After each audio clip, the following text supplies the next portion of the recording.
Bienvenidos a una nueva emisión de la Editorial Express, la entrevista. En esta ocasión nuevamente seguimos en la ruta del 82, de los campeones del 82. Estamos con un goleador insigne del fútbol amateur de Puerto Montt, un hombre que fue fundamental en la obtención del Nacional de Fútbol Amateur del 82. También pasó por el fútbol profesional. Todo eso conversaremos con Luis Hernán Ampuero, conocido como Miticuti. ¿Qué tal, Miticuti? Gracias por recibirnos en tu casa. Bueno, primero partamos por algo tan doméstico pero importante. ¿Dónde nace el apodo de Miticuti? Porque hay muchos mitos respecto a eso y muchos incluso te conocen como Miticuti y pocos saben tu nombre completo, Luis Hernán Ampuero. ¿Qué pasa ahí? Sí, bueno, eso ya me lo han preguntado en varias oportunidades, ¿no es cierto? El otro día nomás me llamó Cañón Tapia preguntándome lo mismo. Ya. ¿Por qué me decían Miticuti? Yo creo que fue cuando recién empecé a jugar al fútbol me parece a los 11, 12 años por Centenario Español, y me parecía mucho a un jugador italiano. Italiano que algo le decían Benuti, terminaba la cosa que terminaba en Cuti, y ahí de repente me empezaron a decir Miticuti. Y quedó para siempre. Qué buena historia. Conversamos el otro día con otro histórico del 82 y entremos en materia directamente al Nacional, que es el tema que queremos resaltar.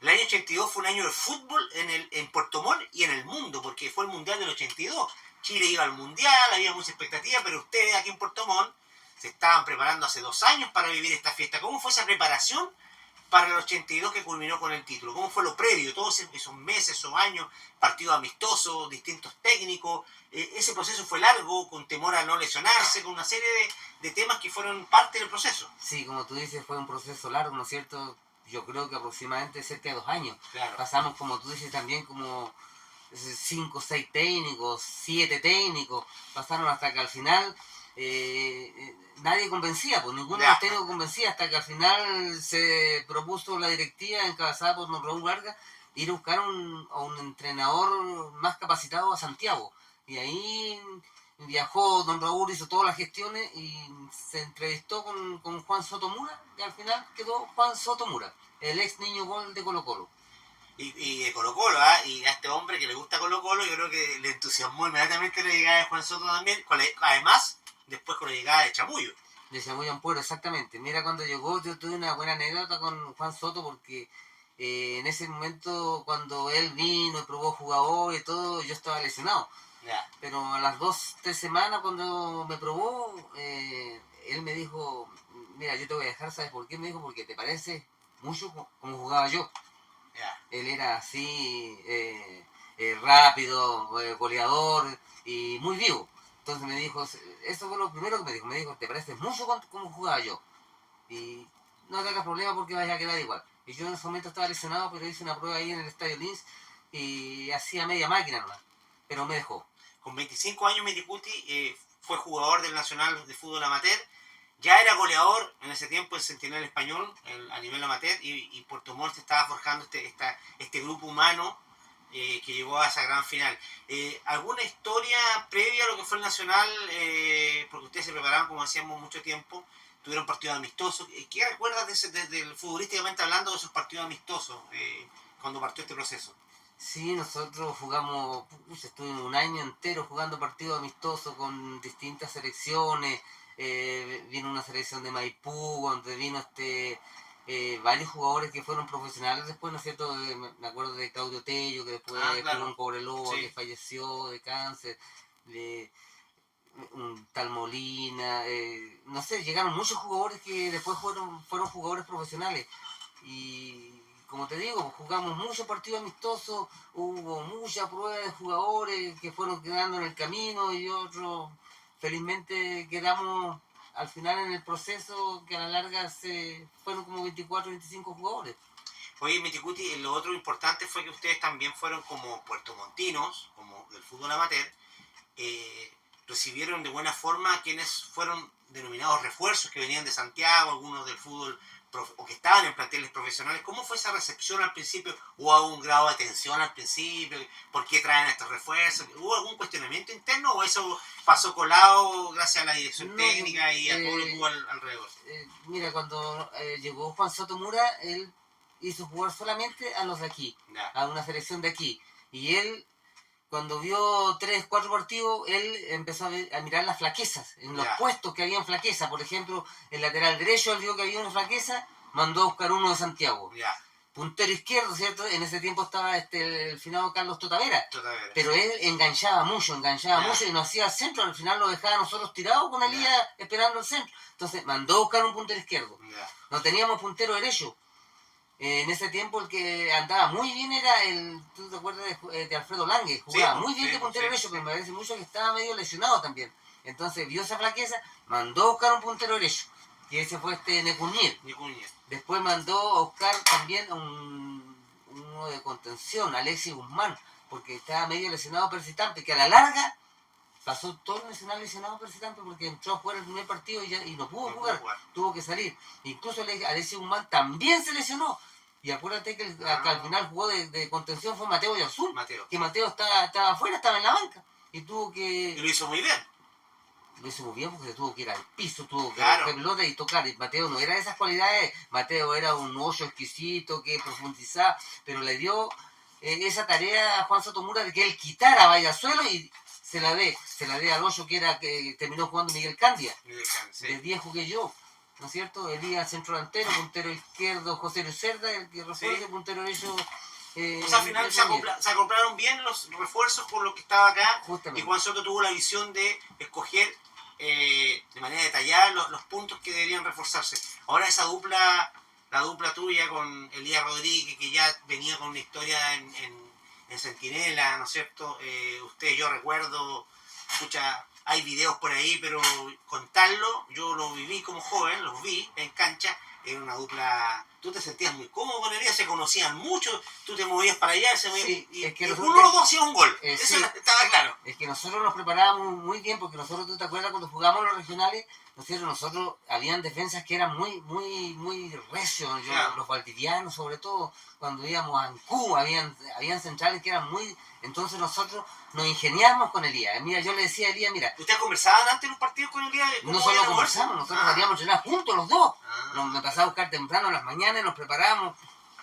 Entonces yo le decía, mira, muévete un poquito nomás y vamos a hacer la pared. Y ahí sacamos los centrales duros, recios, que nos sentaban, entonces ahí los sacamos. Porque yo, como tenía resistencia y habilidad, y él tenía prestancia, tenía buen cabezazo, entonces hacíamos una buena dupla. Y eso, eso nosotros prevaleció hasta en los regionales. Fuimos o sea, es tan importante lo que dice Miticuti que a nivel regional, como equipo, Centinela, pudieron trasladar esa dupla goleadora al nacional, que era un desafío mayor, y destacar por sobre incluso los propios refuerzos, y llevar eso, traducirlo en goles, porque ustedes fueron protagonistas del nacional, fueron goleadores. ¿Tú hiciste cuántos goles en el nacional? 7 goles. 7 goles en el nacional, que no es menor, para la exigencia y la cantidad de partidos tan seguidos que habían también, y además en una cancha que cada partido a partido se iba echando a perder. ¿Cómo estaba la cancha? Cuéntanos un poco alguna anécdota. ¿Tú jugabas con aluminio? ¿Qué tipo de zapatos usabas? Nosotros solo goma. Nos regalaron unos pares de zapatos Power que eran de goma, que no tenían ni toperol, entonces en eso nos llevaban ventaja los equipos nortinos. Aquí algunos como Necunir o Candia, el mismo Toti, ellos, bueno, tenían posibilidades por situación económica de tener buenos zapatos, pero nosotros teníamos que barajarnos con lo que teníamos nomás. Oye, Miti, ¿tú ese tiempo estabas trabajando en alguna o en otra actividad y en paralelo estuviste en el Nacional? ¿Cómo era la combinación trabajo, fútbol? Yo trabajaba en el aeropuerto, en la DECO, pero trabajaba 2 meses antes, después ya me echaron porque yo... dejé todo de lado del trabajo. Si yo trabajaba arriba en el aeropuerto, me acuerdo, y me mandaba a cambiar, teníamos partidos amistosos y yo me mandaba a cambiar nomás del aeropuerto porque prevalecía más el nacional, porque era un acontecimiento que nunca más se iba a acontecer aquí. ¿Cómo aguantaron el peso de esa cancha mojada? Yo me acuerdo del partido con Valdivia, que había un viento, pero la pelota se devolvía, sí. ¿Cómo aguantaban el peso de esa cancha? Porque esa cancha tuvo muchos partidos. Particularmente a mí me desfavorecía, porque a mí nunca me gustó jugar con lluvia ni con barro, entonces cancha buena, con unos técnicos, hábil. Y el partido que más nos costó fue la primera final, porque nosotros jugamos 2 finales con Arica. Y la primera final fue un barrial, una lluvia torrencial que nosotros felizmente casi nos ganan, porque hubo un tiro en el palo que picó en la raya y se fue para adentro gracias a Nacho Megui que la alcanzó a manotear. si no hubiésemos perdido 1-0, hubiésemos perdido Nacional. Y después, felizmente para nosotros pasó el día lunes y el día martes amaneció un día espectacular. Sí, totalmente. Y Y- eso llamó a la gente al estadio, la cancha mucho mejor. Sí, un lleno, pero impresionante. Oye, esas cosas anecdóticas hablamos el otro día igual con Toti Moraga, la indumentaria. Ustedes ese tiempo tenían la camiseta, se mojaban y seguían jugando con la misma, ¿no? Pues no es que llegaban al camarín y pasaban no otra. teníamos ¿No más. es cierto? Sí. ¿Cómo era el tema de la tecnología en el deporte? La ropa, las medias, se usaba lo mismo, ¿no? Las medias eran tan malas que las medias se bajaban, Caían. teníamos que amarrarlas con una pitita para que las Claro. medias queden acá arriba, pero en ese tiempo tampoco era obligación usar La el canillera. canillera y yo jugaba a veces con las medias abajo. Pero al final, el último partido tuve que jugar con las medias arriba y con canillera porque tenía las canillas ya con demasiado... ¿Cuál fue primero, el foul más duro que tuviste que sufrir en el Nacional? ¿O no tuviste, gracias a Dios, la lamentable noticia de tener una patada fuerte que te fuera... Fue en la final con Arica. En Arica ¿Sí? ya cuando le llevaba 3 goles llegó un defensa central y me mandó a partir con una patada en la canilla que después tuve como 15 días sin poder moverme. Ya. Se me inflamó tanto la canilla que después tuve que ir a urgencia y en urgencia me hicieron como un cortecito Ya. para sacar toda la sangre machucada porque era Ya. una inflamación horrible, pero bueno. ¿Y el mejor gol del Nacional para ti? O que más sentiste, quizás a veces un mejor uno se piensa que se pasó a todo el mundo, pero quizás hay un gol que tiene un sentimiento distinto por las circunstancias. Sí, pues yo creo que fue el 3-0, Ya. porque fue... Ellos se fueron con todo encima, ¿no es cierto? Y hubo un rechazo de ahí de Orlando Villegas y como yo tenía velocidad, agarré antes de la mitad de la cancha porque Elías también lo mandaban atrás a defender porque como era alto, entonces generalmente quedaba yo nomás para el contragolpe. Y lo pesqué en velocidad y me lo llevé a todo en velocidad, me salió el arquero, se la casetía así. ¿Tú te acuerdas del gol de Pato Ñañez que le hizo a Paraguay? A Paraguay, sí. El gol fue similar. Una de las cosas importantes de este plantel del 82 que en general no hubo lesiones que complicaran al técnico más allá de los que tú comentabas al principio, que casi el plantel se repitió casi en todos los hubo 2 o 3 cambios, no hubo mucho. Sí, pero antes no se nos complicó porque antes el plantel nosotros teníamos también a Carlos Paz que era titularísimo. Carlos Paz, sí, era titularísimo y resulta que bueno, esa es una anécdota que ellos cuentan que se cayó en una casa, no sé a dónde fue, con otro en una chica, se cayó en una ventana y resulta que se jodió el tobillo, pues después tuvo que inyectarlo y no pudo. Y el entrenador estaba indignado con eso porque andando en pasos malos y se van a lesionar ahí, junto una semana antes del Nacional.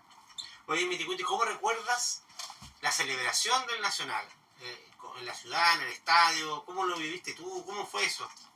Mira, yo ese día cuando terminó el partido ya no podía ni moverme con la canilla con el golpe, con el chute que me dieron, así que me llevaron prácticamente, iba sentado, pero yo me acuerdo que del trayecto, de la salida del estadio al llegar, porque nosotros estábamos en el Hotel Punta Arenas, no teníamos una recepción, demoraríamos, no sé, un par de horas. ¿Y terminó muy tarde la celebración? Muy bien. Sí, sino el público... Yo me acuerdo, ahora que tú lo comentas, y eso ayuda mucho para la memoria, el Hotel Punta Arenas, ahí en Calle Ejército, donde estuvo ahora un instituto, sí, pues. Ahí cerca de Carabinero. Sí, justamente. Steel, al frente quedaba Barmore, parece. Sí, Barmore, sí, de ahora estaba el terminal Barmore. Y sí, bueno, Hotel Punta Arenas, ahí fue la celebración, yo me acuerdo de haber estado afuera, también como niño en esa época, viendo cómo afuera la gente muy contenta. Cortaron la calle, cortaron allá la calle, cortaron y ese era... Ahora, ¿tienes tú algún, más adelante podemos verlo, seguramente sacarle alguna foto, ¿tienes camiseta o alguna indumentaria del...? Yo tengo la camiseta del Nacional. Ya. Yo soy el único de todos los seleccionados que tiene la camiseta que guardé de ese Nacional. ¿La podemos mostrar? ¿Sí? Vamos, después anda a buscarla nomás. Esta la usamos todo Nacional. Ya, estamos con Miticuti, miren, le dimos permiso para que se fuera un rato a buscar algo, pero importantísimo. Esta es la camiseta oficial del Nacional 1982, campeón nacional de Chile, Puerto Montt, la selección de Puerto Montt, la número 7 de Miticuti Ampuero, indumentaria de esa época, uno de los pocos que la tiene, así que esto es un tesoro guardado. ¿Esta la usaste en todos los partidos? En todos los partidos. porque ese tiempo no había recambio. No había recambio. Usaste la 7. La 7. ¿Y tú habitualmente usabas la 10? Sí, es que resulta que yo, como te decía, estuve lesionado, Ya. entonces jugaba de 7 Perejil y gol, Correcto. y el número 10 siempre se adueñó Neculnier, se adueñó, Neculnier. pescó el 10, no la quiso soltar, hasta que llegando el Nacional, a una semana antes del Nacional, me dice el entrenador Juan Sotomuro, me dice, mira, te voy a pasar el 7 y voy a entrar de titular, pero no juegues de 7, Claro. Ándate por todos lados, puntero izquierdo, de 10, de 9, y embólalos a todos, me dijo. Porque antiguamente, a los jóvenes que nos pueden estar viendo, el 5, el 2 era lateral, era como que estaba asociado. Correcto. El número, va a jugar lateral derecho, el 4 lateral izquierdo, el 3 central, así, el 7 puntero. Había que respetar el número de la camiseta. Justamente. No era como eso hoy día que puede usar cualquier número. Entonces ya en ese tiempo te dieron libertad para usar la 7, pero no para ser puntero. Era como una instrucción bien específica. ¿Por qué crees tú, Miticuti, que Puerto Montt logró ese campeonato? ¿Cuáles fueron las razones que tú crees que llevaron a Puerto Montt al título en esa oportunidad? Bueno, nosotros yo creo que fue toda la preparación que tuvimos durante todo el año, casi 2 años preparándonos, después el ajuste de las piezas clave que mandó a buscar don Juan Sotomura, y también fue fundamental el público, porque tú si veías los partidos, nosotros siempre teníamos buen público, y el público se llega a base de que tú hagas buenos partidos y vayas ganando. Nosotros tuvimos una pérdida, perdimos con San Vicente 1-0 a mitad del campeonato. ¿Eso cómo no los bajoneó? Porque siendo locales, una derrota, se pudo haber venido abajo el equipo. ¿Qué pasó? Claro, resulta que nosotros como que nos estábamos acostumbrados a concentrar, a estar ahí encerrados, y cuando perdimos llegó Juan Sotomura y dijo, ¿sabes qué? Mándese todo a cambiar, haga lo que quieran. Le dio libertad. Algunos perdieron su reloj en casa, en todo, hicieron algunos sus descomprimió un poco eso. Claro, se soltaron todos. Bueno, yo no estoy acostumbrado a eso porque yo siempre fui un jugador sano, pero me fui a mi casa, me acuerdo. Pero yo me acuerdo que todos llegaron sin su reloj y lo habían regalado relojes, los perdieron todos. Y bueno, fue una salvación porque después nos soltamos y jugamos bien y empezamos a tomar el ritmo. Sí. Oye, también una cosa relevante fue la concentración, como tú mencionabas, ese tiempo fue en el Liceo Comercial. En el Comercial. En el Comercial. Sí. Todas las delegaciones juntas. Todas las delegaciones. Ustedes antes los partidos ya no entrenaban, solo se concentraban ahí. Nos concentrábamos ahí, sí. ¿No había en la tarde vamos a hacer algo físico o algo así o no? No, de repente. Durante el campeonato me refiero. No, de repente nos llevaban al psicólogo. Si ahí al ladito abajo del Comercial había una no sé, como una pieza grande. ¿Sí? Y ahí nos hablaba mucho el señor Soto, que era psicólogo, que trabaja ahí me parece en el Liceo de Hombres. Ahí trabaja. ¿Y por qué y Juan Soto se le ocurrió que vayan a psicólogo? Sí. Y hablaban temas de la presión, de todo, del público, del partido, de nuestra familia, y nos metía todo eso el psicólogo para que no nos valía nada más, para jugar mejor. Oye, tu encuentro, ahora, para cerrar un poco el tema del 82, tu encuentro con el estadio Chinquico, la primera vez que pisaste el pasto del Chinquico, porque fue un estadio que se terminó para ese Nacional. ¿Cuál fue tu sensación de pisar por primera vez el Chinquico, que era un estadio grande para los estadios que habitualmente nosotros habíamos conocido aquí en Puerto Montt? Pues teníamos el estadio Lee solamente como estadio. Claro, sí, pues nosotros también fue una ventaja eso, porque nosotros apenas estuvo el estadio impecable, nosotros entrenábamos ahí, ¿no es cierto? Y jugamos algunos partidos amistosos, después entre nosotros, entonces también esa es una ventajita para el resto de las selecciones que venían al Nacional. Entonces, la cancha era buena, pero buena cuando estaba hecha, y después cuando ya empezó la lluvia y el barro y todo eso, bueno. ¿Tú cómo te definirías como delantero Miticuti? ¿Cuál era tu principal característica? ¿Era el dribbling, el remate de distancia, el finiquito, la sumatoria, todo eso? Bueno, yo le hice caso a Juan Soto, yo me decía que era como él, era muy vivo. Vivo, generalmente había un rebote, ahí estaba yo, había un rebote, y bueno, yo jugaba siempre centro delantero, que tú me conocías, pero nunca me gustó estar ahí metido entre los centrales. Te gustaba venir un poco más atrás. Hoy día habría jugado, ¿en qué posición? ¿Como quién? ¿Como Valdivia?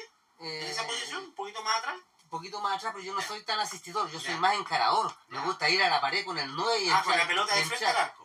Así, yo me acuerdo mucho cómo jugaba Teófilo Cubilla. ¿Te acuerdas de Teófilo Cubilla, el negro Cubilla de Perú? Ese era un goleador, pero entraba de 10, entraba... Claro.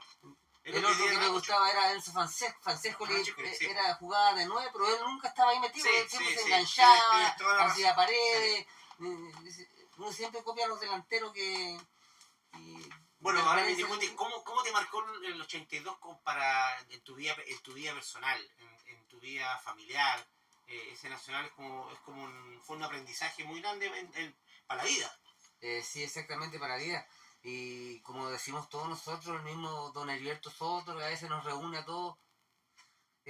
Bueno, nunca más una selección de Puerto Montt esto ha sido campeón, ni antes, ni después, incluso tú miras ahora las eliminatorias no se sabe resulta mucho. Que lo pesca Calbuco, y que han eliminado, ya no sé qué pasa.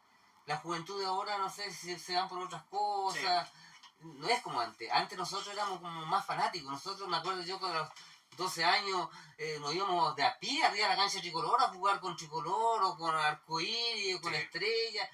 Estaban buscando donde tener un partido nosotros de aquí, o sea, en las competencias a nivel amateur de infantil, me acuerdo, nosotros nos íbamos de a pie. Y eso es lo que también lo hacía más fuerte físicamente para aguantar las patadas, el peso de los partidos. Y canchas malas, tú día, conociste las canchas de a pura piedra. Hoy día como que la juventud efectivamente se lesiona muy fácil. Uno lo ve en el mundo profesional también. Bueno, Miticuti, terminando con el tema del 82 y para cerrar, sí, no puedo soslayar también el tema porque uno también de afuera veía que este campeonato fue como instaló el fútbol en Puerto Montt. La pasión que hay por el fútbol en Puerto Montt fue gracias a ustedes que salieron campeones y fue la piedra fundamental para lo que fue posteriormente el inicio de Deportes Puerto Montt. Fue que ustedes pusieron, como quien dice, ustedes llegaron a la luna en el fútbol y le abrieron el abanico al resto del país de ver a Puerto Montt en el fútbol profesional. Siempre se ha dicho, en la cancha más austral del mundo. Y Puerto Montt llegó al fútbol profesional y tú también pudiste usar la banda verde, la primera camiseta de Puerto Montt. ¿Cómo fue esa experiencia que tuviste tú? Yo creo que la Asociación Nacional de Fútbol Profesional se dio cuenta porque nosotros en la final, acuérdate que controlamos casi 14.000 personas. Muy buena controlada, porque cuando abrieron la puerta, terminó el primer tiempo, había más de 20.000 personas, porque tú sabes que esa acción fue un lleno total, sino ahí no cabía una Fue importante eso, la llegada del público para que Santiago se diera cuenta que, oye, Puerto Montt es una plaza que hay que atender, que hay que ver, va mucha gente, capital, todo lo demás. Sí, pues yo veía, en Plaza estaba Malleco, estaba Iberia, llegaban ¿cuántas? 500 personas. Sí, entonces digo, no, mandemos a Osorno, Valdivia y Puerto Montt al fútbol profesional. ¿Cómo fue tu paso al profesionalismo? Bueno, yo después del Nacional, claro, me fui, por ejemplo, me quería Linares, me quería Concepción, estuve en Wander, pero, o sea, no estuve en Wander, que me querían esos equipos. Pero nosotros, me acuerdo que me fui con Elías al Monací y Mateo nos fuimos a Concepción a probarnos. Y ahí se vino de vuelta Mateo, se vino de vuelta Elías y me quedé yo allá con Hugo Almonací. Pero resulta que Concepción estaba pasando un periodo muy malo económicamente, no tenían ni siquiera para pagar los pasajes para ir estábamos en Nonguén para ir a Concepción. Entonces nosotros con Hugo, ¿sabes qué? Le dijimos, no, aquí yo por lo menos me voy a Puerto Montt. Claro. Así que Hugo parece que se vino a su ciudad, a Polpún, cerca de Calbuco, y resulta que a mí me vino a buscar un dirigente de Green Grove de Temuco, apellido González, me vino a buscar aquí a Puerto Montt. Que me vaya a probar a Green Grove. Me fui a probar a Green Grove yo y me dejaron al tiro. Jugué un partido contra un club amateur, parece que hice 3 goles en la cancha 3, una cancha que tenían de Maicillo. No sé si tú la conoces esa cancha. Sí. Tenían 3 canchas, una cancha 2 y la cancha 3, y jugamos en la cancha 3 y ahí le hice 3 goles a un equipo. Y incluso me junté con el área que vino aquí jugando por Temuco en el Nacional, el Loco Pinto, que aquí me hizo un penal aquí. Entonces jugamos aquí contra el Nacional contra Temuco, nosotros le ganamos aquí a Temuco. ¿Y cuánto tiempo estuviste ahí en Temuco? Estuve un año. Y ahí surge la posibilidad. Claro, ahí surge porque ahí viene el fútbol profesional aquí a Puerto Montt. Entonces de Green Grove me viene aquí a Deportes. Bueno, lo mismo que Hugo Almonací. Deportes Puerto Montt. ¿Cuántos goles en Deportes Puerto Montt? No hice pocos goles yo en Puerto Montt. Sí, entre 4 o 5 goles nomás no hice más goles. ¿Cuántas temporadas? Una temporada. Sí. Porque, bueno, tú sabes que en el fútbol profesional hay muchas cosas que a veces uno no puede decir, pero yo tenía problemas con el técnico aquí. ¿Qué técnico te tocó a ti? El primero, Navarro, Sergio Navarro. Sergio Navarro, ya. Claro. Entonces como teníamos mucha Diferencia. mucha diferencia, porque en ese tiempo, Y solamente estabas tú. ¿Quién más estaba del 82 ahí en bueno, Deportes habían Nacional? harto, pero nosotros Almonacid. normalmente jugábamos, yo íbamos así más generalmente. Ya. Tello no jugaba, Sí, po. Mauricio Shorte no jugaba, Jorgera jugó medio tiempo, esa fue su Sí. carrera. Hubieron muchos que incluso el arquero Junger tampoco no Junior, claro. jugaba Tallarico. Era Eh, como que estaba, bueno, hoy día lo que está pasando un poco en el fútbol eh, actual, igual, que los entrenadores, antes eran los entrenadores, hoy día son los representantes, los tienen su grupo de representantes tienen jugadores, su los llevan a grupo. los equipos y son titulares.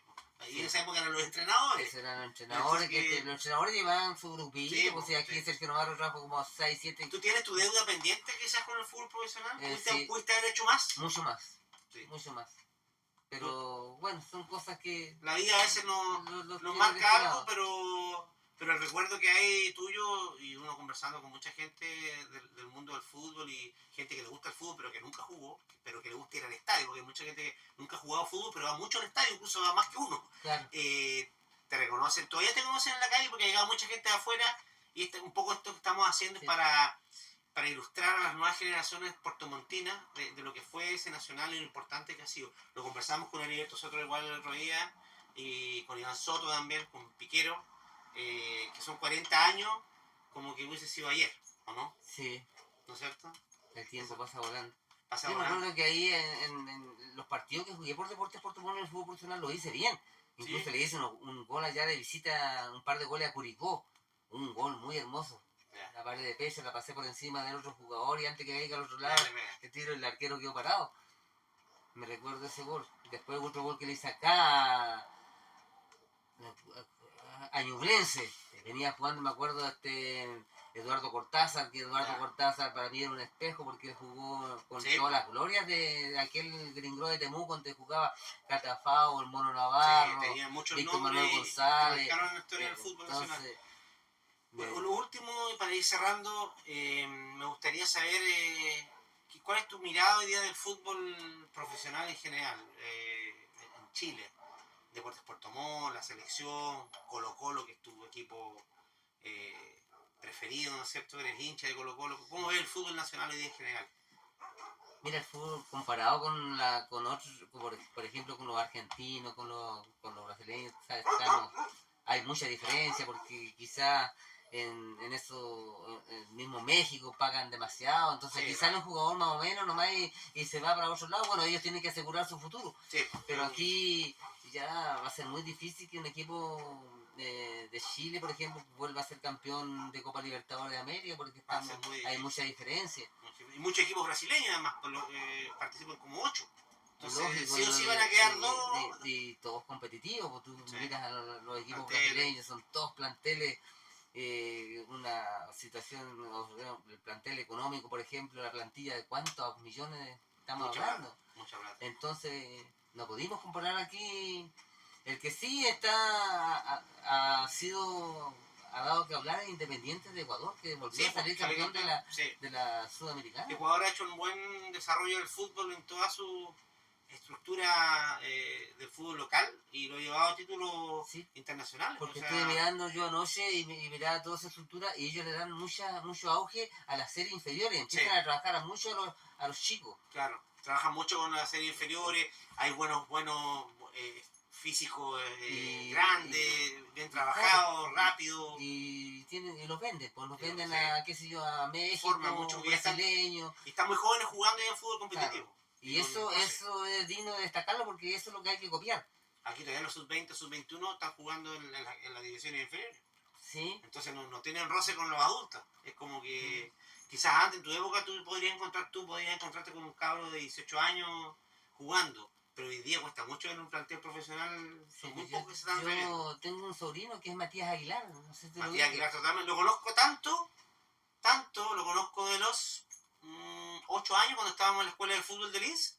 Fue compañero de equipo de mi hijo, es amigo de mi hijo, que era arquero en Linz. Matías Aguilar, sí, pues, lo conozco. O sea, Y es uno de los chicos que siempre uno veía que podía llegar al profesionalismo. sí, pues, bueno, hizo 2 goles, Sí, después ahora lo operaron de sí, menisco y sí, yo siempre le digo, ten paciencia porque él es joven, sí, se pues, puede recuperar sí. y, Ahí tenemos un jugador que hay que esperarlo y prepararlo para lo que venga, ojalá que sea importante para él. Miticuti, bueno, te quiero agradecer que nos hayas abierto la puerta de tu casa. Conversamos con un gran goleador del fútbol amateur, del fútbol local, fútbol profesional. Y bueno, nos vamos con un grato recuerdo de esta conversación. Así que esto fue la entrevista en Editorial Express a través de Revista Periodismo del Sur, a través de redes sociales y también el audio a través de Radio Ancut 101.1 en Chiloé. Así que también nos escuchan por allá. Así que muchas gracias, Luis Hernán. No hay de qué y será esta otra oportunidad. De todas maneras, vamos a estar viéndonos seguido. Gracias. Muy amable. Gracias.